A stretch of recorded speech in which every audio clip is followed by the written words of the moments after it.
흔히들 기독교를 역설의 종교다 이렇게 표현하는 경우가 있습니다. 이 역설, 이 단어의 사전적 의미는 이렇습니다. 겉으로 보기에는 모순되고 부조리하지만 사실은 깊은 진실을 담고 있는 표현이다. 이게 역설이라는 단어의 사전적 의미인데요. 이런 점에서 본다면 이 성경책도 이게 역설의 책이다, 그렇게 말씀드릴 수 있습니다. 많은 역설이 성경에서 표현되고 있는데, 예를 들면 고린도전서 1장 27절 28절, 그러나 하나님께서 세상에 미련한 것들을 택하사 지혜 있는 자들을 부끄럽게 하려 하시고 세상에 약한 것들을 택하사 강한 것들을 부끄럽게 하려 하시며 하나님께서 세상에 천한 것들과 멸시받는 것들과 없는 것들을 택하사 있는 것들을 폐하려 하시나니. 이거 완전 역설 아닙니까? 아니, 세상적인 기준으로 봤을 때 어떻게 미련한 것들이 지혜 있는 것들을 부끄럽게 할 수 있습니까? 약한 것들을 택하여 강한 것들을 부끄럽게 하려 하신다는 이 하나님의 말씀은 우리가 알고 있는 이 세상적인 상식으로는 이게 말도 안 되는 이야기입니다. 그러면 왜 이런 역설을 성경은 역설을 기록하고 있느냐? 하나님 나름대로의 기준이 인간들이 늘 익숙하게 생각하는 그 기준과는 다를 때 사용하는 게 성경의 역설이라는 겁니다. 방금도 왜 하나님은 세상에 미련한 것들, 약한 것들, 천한 것들, 멸시받는 것들, 없는 것들을 택하사 있는 것들을 폐하려 한다, 왜 이런 말씀을 주시나 하니까 바로 그 다음 29절에서 이유를 설명합니다. 이는 왜 그러냐 하니까 이는 아무 육체도 하나님 앞에서 자랑하지 못하게 하려 하심이라. 하나님의 기준이 다 있는 거거든요. 그렇기 때문에 이 기독교적인 역설을 이해하지 못하고는 올바른 신앙생활을 영위하기가 어렵습니다. 오늘 본문에서도 유명한 기독교적인 역설이 표현되고 있는데요, 본문에서 예수님이 이런 말씀을 하십니다. 요한복음 12장 23절, 예수께서 대답하여 이르시되 인자가 영광을 얻을 때가 왔도다. 사실 이게 겉으로 보기에 오해하기 딱 좋은 말씀이에요. 예수님이 인자가 영광을 얻을 때가 왔다, 상황적으로 모든 사람들이 다 동의할 수밖에 없는 상황이에요. 오늘 본문 바로 앞에 어떤 말씀이 기록되어 있는가 하니까, 자, 요한복음 12장 3절입니다. 마리아는 지극히 비싼 향유 곧 순전한 나드 한 근을 가져다가 예수의 발에 붓고 자기 머리털로 그의 발을 닦으니 향유 냄새가 집에 가득하더라. 모르긴 해도 그 당시, 예수님 당시의 그 문화가 아마 가장 존경을 표하는 것이 이런 것 같네요. 그래서 그 비싼 향유를 붓고 자기 머리털로 그 예수님의 발을 닦는 이 행위는 주님을 향한 사랑과 존경의 표현의 극치라고 생각합니다. 한 지도자로서 이것이 얼마나 영광스러운 일이겠냐고요. 또 그런가 하면 그게 다가 아닙니다. 이 사건 바로 다음에 11절을 보십시오. 이튿날에는 명절에 온 큰 무리가 예수께서 예루살렘으로 오신다는 것을 듣고 종려나무 가지를 가지고 맞으러 나가 외치되 호산나 찬송하리로다, 주의 이름으로 오시는 이곳 이스라엘의 왕이시여 하더라. 이 종려나무 가지를 흔드는 거는 그 당시로 막 열렬히 환영하는 일이 있을 때 이런 방식을 썼나 보죠. 게다가 지금 예수님을 뭐라고 말합니까? 이스라엘의 왕이시여, 극찬을 하면서 예수님의 예루살렘 입성을 수많은 군중들이 지금 열광하고 있거든요. 이거 예수님 입장에서 큰 영광 아닙니까? 그리고 오늘 본문도 마찬가지입니다. 오늘 본문의 배경이 어떤가 하면은 그동안 예수님은 유대인들만 상대하셨는데, 아니 이제는 이방인이 헬라인까지 예수님을 찾아와 뵙기를 청하네요. 본문 20절 21절, 명절에 예배하러 올라온 사람 중에 헬라인 몇이 있는데 그들이 갈릴리 벳세다 사람 빌립에게 가서 청하여 이르되 선생이여, 우리가 예수를 배웠고자 하나이다 하니, 그리고 오늘 보면 바로 19절은 뭐 그 정점입니다. 바리새인들이 서로 말하되 볼지어다 너희 하는 일이 쓸데없다. 보라 온 세상이 그를 따르는도다. 지금 예수님의 정치적인 라이벌들이 비상이 걸렸습니다. 이 과장법을 구사하잖아요. 막 온 세상 사람들이 지금 예수를 다 따르고 있다. 그러니까 그 상황에서 예수님께서 인자가 영광을 얻을 때가 왔다. 그러니까 다 오해할 수 있는 거죠.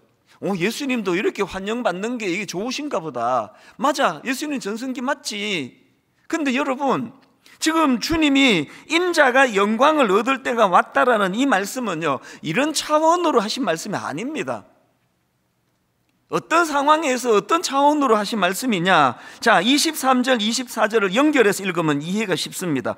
예수께서 대답하여 이르시되 인자가 영광을 얻을 때가 왔도다. 그 다음 보세요. 내가 진실로 진실로 너희에게 이르노니 한 알의 밀이 땅에 떨어져 죽지 아니하면 한 알 그대로 있고 죽으면 많은 열매를 맺느니라. 지금 모든 사람들이 오해하기 쉬운 것이 그렇게 사람들이 열광하고 환영하고 그 여인이 그냥 옥합을 깨뜨려 붓고 머리털로 발을 씻고 하는 이거를 주님이 전성기나 영광이 왔다 이렇게 생각하시는 게 아니라, 여기서 예수님이 말씀하시는 인자가 영광을 얻을 때가 왔다는 말씀은 십자가의 죽으심을 예고하는 말씀이에요. 이 완전 역설 아닙니까? 우리 상식으로는 그 이해가 안 되는 거 아닙니까? 아니, 목회를 하는데 막 수많은 성도들이 열광하고 말씀 전하고 나면은 막 칭찬이 끊이질 않고 이게 영광이지. 그렇게 배척당하시고 조롱당하시고 십자가에서 그렇게 죽으시는 게 그게 어떻게 영광이 있냐고요. 그래서 역설인 거죠. 그래서 역설.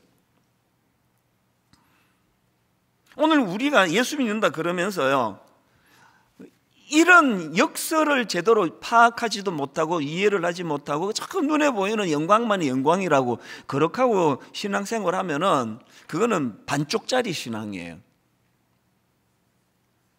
예수 믿는다는 것은 이 세상에서 통용되는 그런 세상적인 가치관을 내려놓고 그 대신에 하나님이 제시하시는 새로운 가치관으로 무장하는 거, 이게 신앙생활입니다.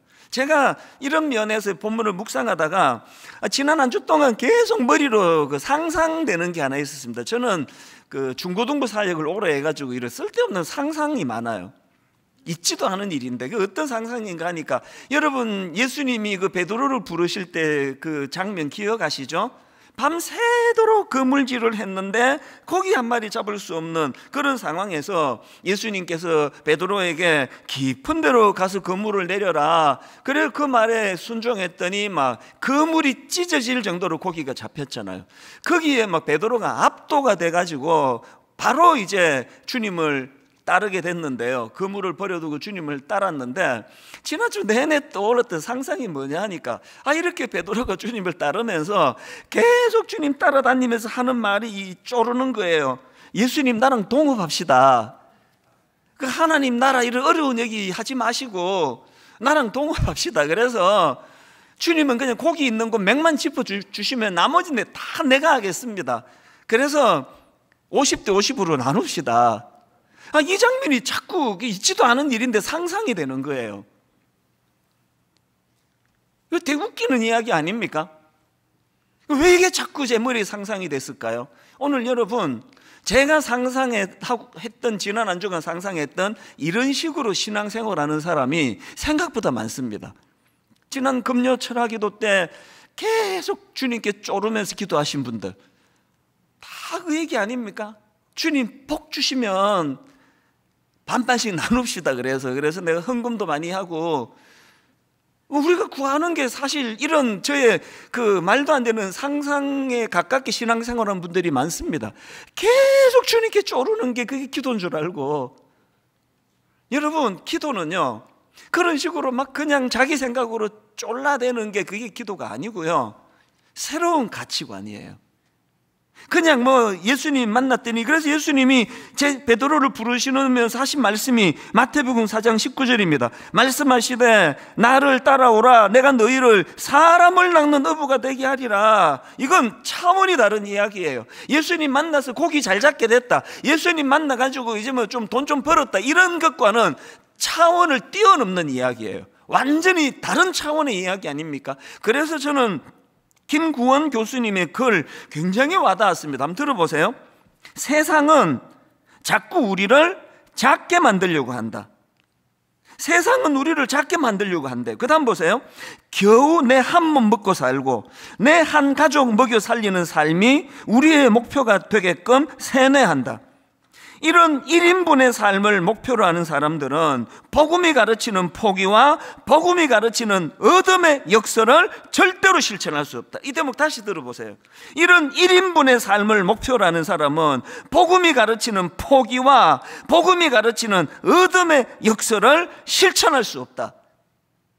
계속 1인분의 삶. 그래서 아버지 좀 고기 잘 잡히는데 가르쳐 주세요. 뭐 헌금도 많이 드릴게요. 뭐 5대5로 합시다. 6대4 드릴게. 이게 신앙이 아니라는 거예요. 신앙은 이런 1인분의 삶을 뛰어넘는, 그동안에 내가 추구하던 1인분의 삶을 뛰어넘는, 그래서 복음이 가르치는 포기, 복음이 가르치는 얻음의 역설, 이걸 추구하는 게 신앙생활이라는 겁니다. 오늘 본문도 이런 차원으로 보셔야 됩니다. 25절을 보십시오. 자기의 생명을 사랑하는 자는 잃어버릴 것이요 이 세상에서 자기의 생명을 미워하는 자는 영생하도록 보존하리라. 하늘에 미리 땅에 떨어져 죽지 않으면 하늘 그대로 있고 죽으면 많은 열매를 맺는다는 말씀을 주신 바로 다음에 우리에게 하시는 권면 아닙니까? 이걸 뭐 여러 갈래로 의미를 부여할 수 있지만 저는 가장 큰 의미 부여는 권리 포기라 생각합니다. 권리 포기. 예수님이 십자가에서 보여주신 그 모습이 하나님의 아들로서의 권리 포기. 제가 한 2, 3년 전인데요, 성탄절을 앞두고 그 본회프와 함께 기다리는 성탄이라는 이 묵상집을 가지고 이제 묵상을 했던 적이 있는데, 저는 그 책에 나오는 말구유와 십자가라는 제목의 글을 잊을 수가 없습니다. 내용 한번 들어보십시오. 본회프가 이런 말을 해요. 복음서는 그리스도를 기다리는 우리에게 두 장소를 지목합니다. 그 한 곳은 말구유입니다. 말구유는 어떤 곳입니까? 낮은 곳입니다. 춥고 냄새나는 곳이지요. 아무리 가난한 사람이라도 따뜻한 방에서 태어납니다. 말구유는 버림받은 장소입니다. 사람의 장소가 못 됩니다. 이게 말구유의 상징이고요. 그 다음도 들어보세요.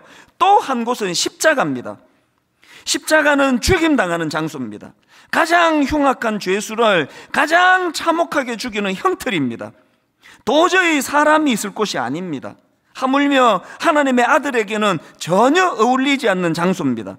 하물며 하나님의 아들에게는 전혀 어울리지 않는 장소. 이게 십자가. 그리고 이게 말구유라는 겁니다. 그 다음도 들어보세요. 그곳은 하나님의 장소가 아니라 하나님 없는 장소입니다. 버림받은 장소입니다. 그런데 우리의 그리스도는 말구유에서 태어나셨고 십자가에서 죽으셨습니다. 이게 너무 제가 감동이 돼가지고 그때 설교 제목을 말구유와 십자가, 그렇게 제가 제목을 정하고 설교했는데, 그 이후로 이 말구유와 십자가라는 두 이미지가 굉장히 제 마음에 깊이 자리를 잡았습니다.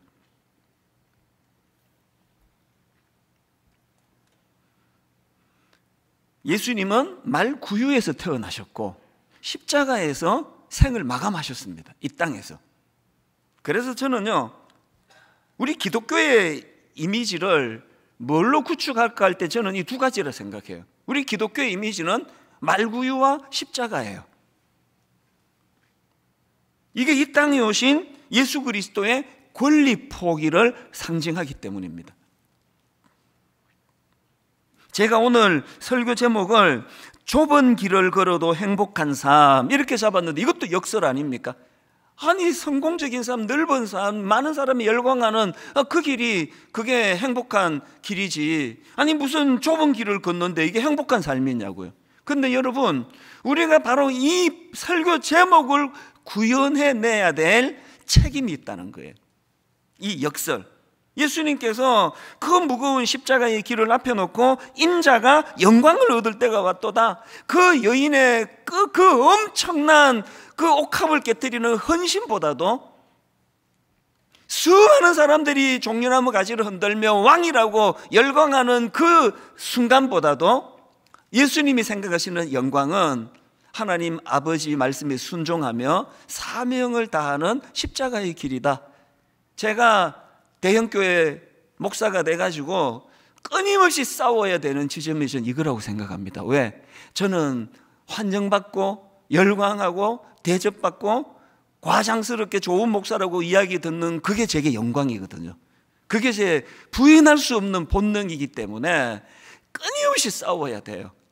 할 수 있는 으로 내가 누릴 수 있는 권리를 조금이라도 포기하기 위하여, 조금이라도 내려놓기 위하여 참 계속 기도하며 몸부림치는, 이게 저는 목회자의 길이라 생각하거든요.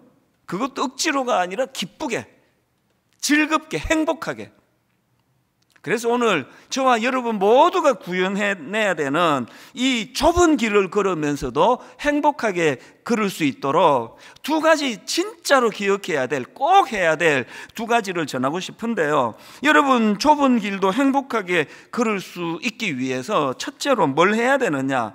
권리 포기를 선언하셔야 됩니다. 그리고 그것을 실천하셔야 됩니다.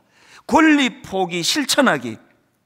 25절, 자기의 생명을 사랑하는 자는 잃어버릴 것이요, 이 세상에서 자기의 생명을 미워하는 자는 영생하도록 보존하리라. 여기 보면은 자기 생명을 사랑하는 자, 또 자기 생명을 미워하는 자, 이렇게 되어 있는데요. 그 앞에 나오는 자기 생명을 사랑하는 자, 제가 이 말씀을 묵상하다가 예전에 읽었던 책 제목 하나가 떠올랐습니다. 제목이 이래요. 나만 잘되게 해주세요. 이거는요, 이제 그 저자가 이게 한때 그 인터넷에 떠돌던 어린아이의 이게 그 새해 소원을 적은 거래요. 저도 이제 그 아이의 새해 소원을 적은, 소망을 적은 글을 제가 봤거든요. 보니까 뭐 이게 한 초등학교 한 3, 4학년쯤 됐을까요? 그렇게 떠돌던 그 어린아이의 새해 소망에서 이 책 제목을 따왔는데요. 이 아이의 글을 제가 읽어보니까 진짜 재미있는 거는 그 다음 나와요. 제가 그 내용을 다 풀로 읽어드릴게요. 제목이 이렇습니다. 그 어린아이의 새해 소망, 이렇게 적었습니다. 나만 잘되게 해주세요.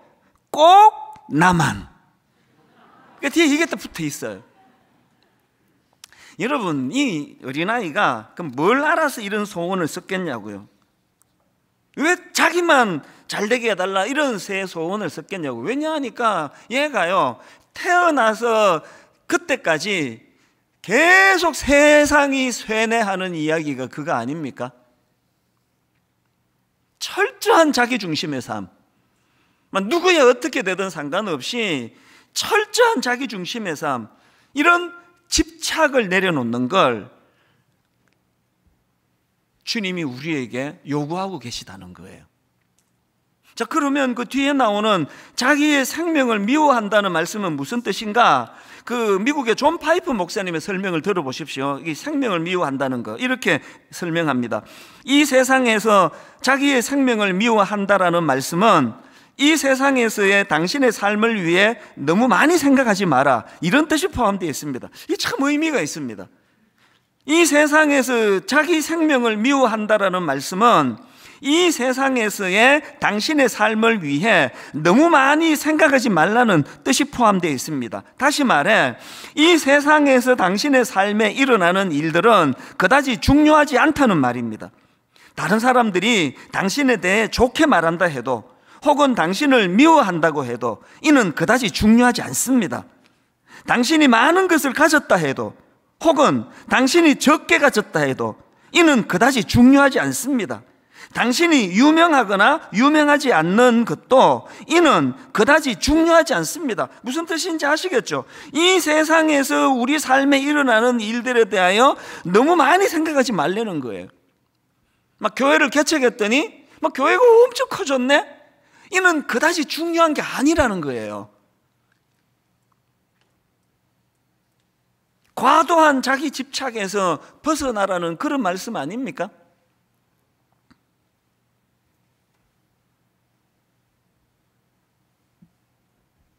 이 말씀의 배경이 이방인, 헬라인들이 주님을 찾아왔을 때 주님이 하신 말씀이라는 게 저에게 많은 메시지를 줘요. 오늘 교회가 세상 사람들에게, 예수 믿는 우리가 세상 사람들에게 전할 메시지가 뭐예요? 전할 메시지가 권리포기라는 거 아닙니까? 수많은 사람이 열광하는 그게 내게 영광이 아니라 내게 맡겨진 사명 감당하는 과정에서 십자가의 길로 가는 그게 내게 영광이다. 이걸 세상에 전해야 되는데, 오늘날 교회나 저 같은 목사가 더 헬라화가 된 것 같아요.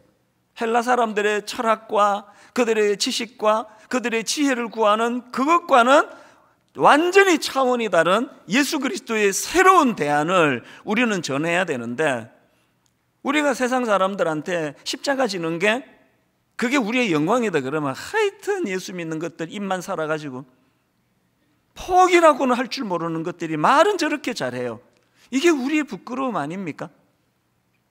여러분, 저와 여러분이 바로 이 주님이 말씀하시는 이 권리 포기, 이 땅에서 자기를 너무 소중히 여기지 않는 태도, 이거를 인식하는 거, 이거를 실천하는 삶, 이게 우리의 숙제라 생각합니다. 그런가 하면은 두 번째로 저나 여러분 모두가 좁은 길도 행복하게 걸을 수 있기 위해서 해야 되는 두 번째가 뭐냐? 그 권리 포기를 통한 열매 맺기를 추구하는 삶이에요. 24절입니다. 내가 진실로 진실로 너희에게 이르노니 한 알의 밀이 땅에 떨어져 죽지 아니하면 한 알 그대로 있고 죽으면 많은 열매를 맺느니라. 예수 그리스도의 권리 포기, 이런 제목의 책이 나오는데요. 그 책에 나온 한 대목을 들어보십시오. 권리 포기란 단념하는 것이 아니라 더 귀한 가치를 발견하고 그것을 취하기로 결정하는 것이다. 굉장히 중요한 메시지입니다. 권리 포기란 단념하는 것이 아니라 더 귀한 가치를 발견하고 그것을 취하기로 결정하는 것이다. 최근에 바로 이 말씀을 그대로 구현해낸 한 지도자가 있죠. 우크라이나 대통령. 연일 지금 이분에 대한 세계가 지금 찬사하는 그런 글들이 지금 쏟아지고 나오는데요. 뉴스가 나오는데, 여러분 다 아시겠지만 이 우크라이나 대통령은 코미디언 출신의 대통령이라고 조롱당하던 사람이에요. 그때 우리나라 막 사람들도 그런 글을 쓰고 했던 기억이 나거든요. 그렇게 조롱당하던 코미디언 출신 우크라이나 대통령에게 완전히 반전이 일어나가지고 지금요 세계가 이 사람을 칭찬해요. 지도자 자격이 있다. 반전이 어디서 일어났는지 아시죠? 러시아가 우크라이나를 침공하고부터 이제 미국이 계속 권했다 그러잖아요. 대피하라고, 해외로. 그것을 단호하게 거절하고 이 대통령이 한 말이 멋있습니다. 나에게 필요한 것은 탈출을 위한 탈 것이 아니라 탄약입니다. 제가 뉴스를 보다가 참 감동했던 것도 그거예요. 우크라이나 대통령이 이미 해외로 도망갔다, 그런 소문이 막 퍼지고 있을 때 대통령이 그 수도에서 셀카봉을 들고 나 아직 여기 있는데, 국민이 원하는 지도자가 이런 모습이구나, 굉장히 많은 걸 느꼈어요. 그리고는 대통령이 해외로 탈출하라는 미국 측의 그 조언을 듣지 않고 그게 현장에 남아가지고 진두지휘를 하니까 러시아가 공격할 때 이거 한 며칠이면 이거 점령할 수 있다 그랬는데 지금 그게 안 이루어지잖아요. 대통령을 중심으로 모든 국민들이 한 마음이 돼가지고 저항을 하니까요, 바로 이 말씀이 구현된 거 아닙니까? 아까 주님께서 주셨던 말씀 그대로예요. 내가 진실로 진실로 너희에게 이르노니 한 알의 밀이 땅에 떨어져 죽지 않으면 한 알 그대로 있고 죽으면 많은 열매를 맺느니라. 오늘 저와 여러분 그리스도인들이 추구하는 거는 그저 권리 포기는 뭐를 단념하는 게 아니에요. 더 귀한 가치를 발견하는 거예요. 열매 맺는 겁니다.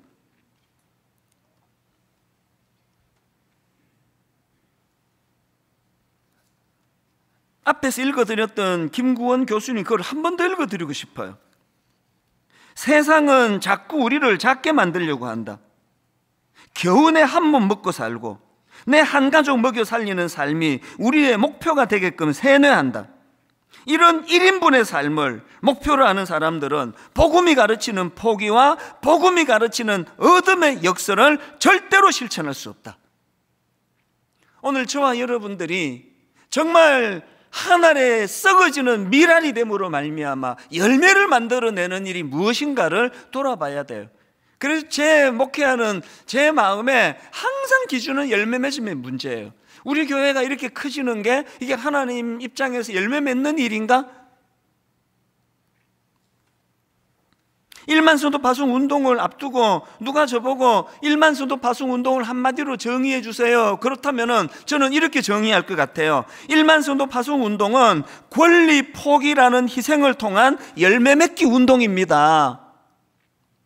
요즘에 뭐 만나면 자꾸 저보고 우시잖아요. 그렇게 우시면서 정말 발이 안 떨어진다고 수많은 글들을 메일을 저한테 보내주시면서 아니 이거 떨어지지도 않는 발을 당연히 여러분은 분당 우리 교회 등록 교인인데 이 교회를 지키고 있을 권리가 있는데 그렇게 그냥 낯설고 그 어색한 그곳을 향해 우시면서 왜 가야 되느냐고요. 그래서 저는 개인적으로 만나면 계속 말씀드려요. 가지 마시라고. 그렇게 힘드시면 안 가셔도 된다고. 이 권리 포기 아닙니까? 그래서 여러분 1만 성도 파송 운동이 추구하는 진짜 중요한 목표는 열매 맺기예요. 그래서 29개 나누는 게 목표가 아닙니다.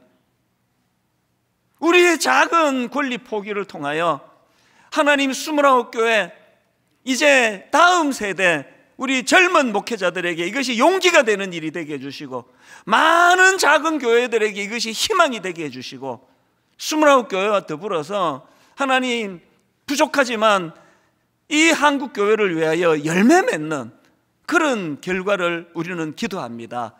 우리 모두의 기도 제목이에요. 지난주에요 은퇴하신 연로하신 선교사님이 찾아오셨어요.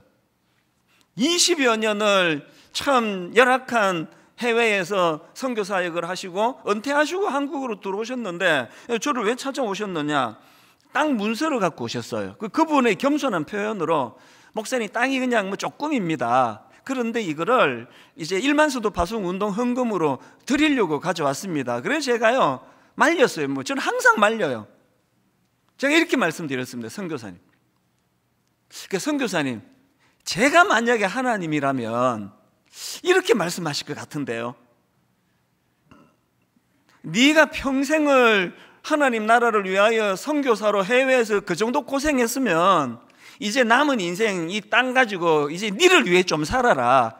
내가 하나님 같으면 그렇게 말씀하실 것 같습니다. 그랬더니 어른이 하시는 말씀이 뭐냐 하니까, 목사님, 제가 목사님 설교 듣다가 이거 내놔야 되겠다고 생각한 지점이 있다는 거예요. 그게 뭐냐 하니까 이제 29교회 지금 이제 교회를 세우는 과정에서 전체적으로 한 277억, 278억 정도 지금 예산이 들어가는데 당연히 그 분당 우리가 책임져야죠. 그래서 지금 그것들을 감당하고 있는데 이 선교사님이 받은 포인트가 뭐냐, 이거를 이제 29교회가 다 이제 독립을 하면 분당 우리 교회에다가 대갚는 게 아니라 열매를 맺는 거예요. 이제 이거는 또 다른 목표를 가지고 277억이 모금이 되면 이거는 분당 우리 교회 거가 아니고 이제 또 다른 한국 교회를 위하여 또 생산적인 일을 위하여 이거를 이제 시드머니로 쓸 거라고 하는 이 설교를 들으시고 이 어른이 집도 멋인데요, 친히 오셔가지고 문서를 주고 가셨어요. 뭐 이런저런 뭐 상황 때문에 이제 되돌려 드렸지만 이건 뭐 받은 거나 다름없습니다. 마음에 너무 감동이 되는 거예요. 오늘 여러분, 우리가 뭐 작은 거 희생해서, 우리가 이런 권리를 포기해서, 우리가 뭔가 누릴 수 있는 걸 조금씩 양보해서, 그래서 이것이 하나님 나라의 열매를 맺는 결과가 된다면 이게 예수님이 말씀하시는 내 영광의 때가 왔도다. 오늘 저는 결론을요 두 균형 이야기를 드리고 이제 말씀을 맺으려고 하는데, 첫 번째 균형은 고린도전서 9장 26절 27절. 그러므로 나는 다름질하기를 향방 없는 것 같이 아니하고 싸우기를 허공을 치는 것 같이 아니하며, 그 다음 보세요. 내가 내 몸을 쳐 복종하게 하면, 이게 여러분 우리가 목표를 향해 달리는데 끊임없이 내 자아와 싸워야 된다고 사도 바울 이런 표현을 쓰는데, 내가 어느 글에 보니까 여기서 말하는 내 몸을 친다는 이 표현은요, 그 당시 격투기 용어를 해요. 이제 막 그냥 그 우락부락한 그 두 격투사들이 이제 상대방을 한 방에 때려 눕히기 위하여 주먹을 휘두르는 그 행위가, 이게 내 몸을 친다라는 의미래요. 제가 그 글을 읽으면서, 야, 이거 정말 내 자아를 격투기처럼 해가지고 못 이긴다, 이길 수 없다, 못 이기잖아요. 우리 자아를 이길 수 없습니다. 이게 첫 번째 드리고 싶은 말씀이에요. 그런가 하면 이제 오늘의 결론으로, 두 번째 말씀이 결론인데요, 지난주에 제가 겪었던 말씀을 드리고 결론을 맺으려고 하는데요, 지난주 제가 이제 우리 딸아이가 확진이 돼가지고 짐 싸들고 이제 한 주간 유리방황했다고 제가 웃으면서 이 말씀을 드렸잖아요. 그런데 그 전날 제 딸아이하고 손잡고 가까이서 대화하고 그랬는데도 제가 감염이 안 되는 그 감격을 가지고 한 주 내내 되돌아보니까 내 인생에서 하나님 없이는 설명할 수 없는 너무나 많은 은혜로운 감동이 내게 있어서 한 주 내내 마음이 뜨거웠다 그랬잖아요. 이제 오늘 드릴 말씀은 그 후일담이에요. 그 뜨거움을 가지고 이제 지난 주일날 이제 새벽에 이제 5시 한 15분쯤에 제가 교회를 향해 가야 되는데, 이제 좀 그 호텔이 주차장이 너무 열악해서 이제 차를 키를 맡기고 가면 이제 지하 기계식 주차장에다 넣고 몇 시까지 이제 빼달라 그러면 이제 직원이 빼주는 그런 형식이에요. 새벽에 이제 5시 반쯤에 내려가서 보니까 좀 연세가 드신 분이 차를 빼주시는데요, 그 참 좀 마음이 고맙더라고요. 그래서 평소에 안 하던 정말 팁을 듬뿍 드렸어요. 그렇게 하고 기분 좋게 이제 차를 빼고 교회 와서 예배 잘 드리고 이제 집에 가려고 보니까 차 옆을 긁어놨어요. 확 배신감이 들잖아요. 아니, 평소에 안 하는 팁까지 두둑하게 줬는데 왜 말도 안 하고 이 남의 차를 긁어놓고 그랬냐고. 근데 제가 그날 겪은 신비로움이 뭔지 아세요? 이 머리로는요, 아니 또 당연히 또 가서 또 말하고 또 보험도 다 호텔이 드러났을 텐데 수리해 주는 게 정상이라는 생각이 드는데 너무 신비로운 걸 경험했어요.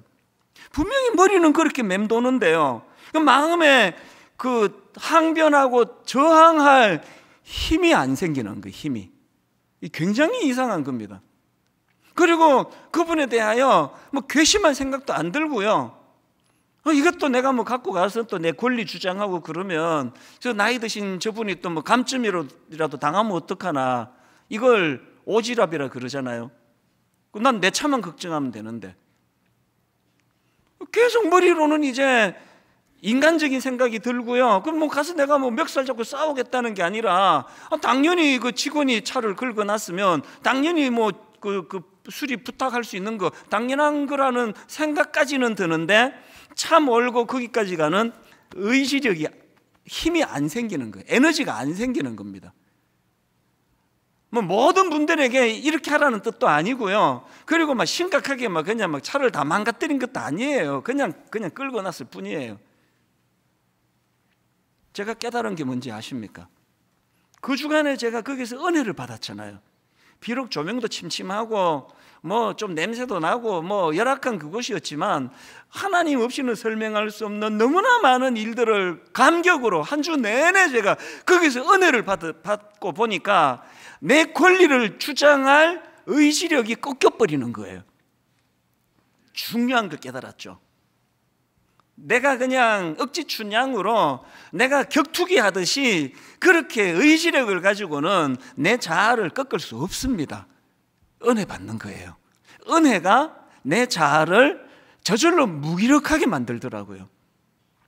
앞으로도 거기 가서 어쩌고 저쩌고 말할 생각 추호도 없습니다. 그리고 고치지도 않을 거예요. 저거를 볼 때마다 은혜가 이기게 만들었던 사건이다. 제게는 너무 감동이에요. 내 그럴 수 있다는 게 감동입니다. 오늘의 결론이 그거예요. 오늘 여러분, 죽고자 하는 자, 살겠다고 바둥바둥 거리는 자, 누가 열매를 맺는 그리스도인인가? 오늘 여러분, 이런 의미에서 저는 토마스 아켐피스, 그리스도를 본받아라는 책을 쓰신 분이죠. 이분의 말 인용하고 오늘 설교를 마치려고 합니다. 모든 일은 십자가 위에 있다. 모든 일은 십자가 위에 있다. 매일 십자가에 죽지 않고는 생명과 평화를 얻을 수단이 없다. 내 자아를 꺾기 위하여 내 몸부림으로 애를 쓰는 그런 인생이 아니라 십자가 앞에 내 존재를 내어 맡길 때 주님의 십자가가 내 자아를 꺾게 만드는 능력이 되는 줄 믿으시기를 바랍니다.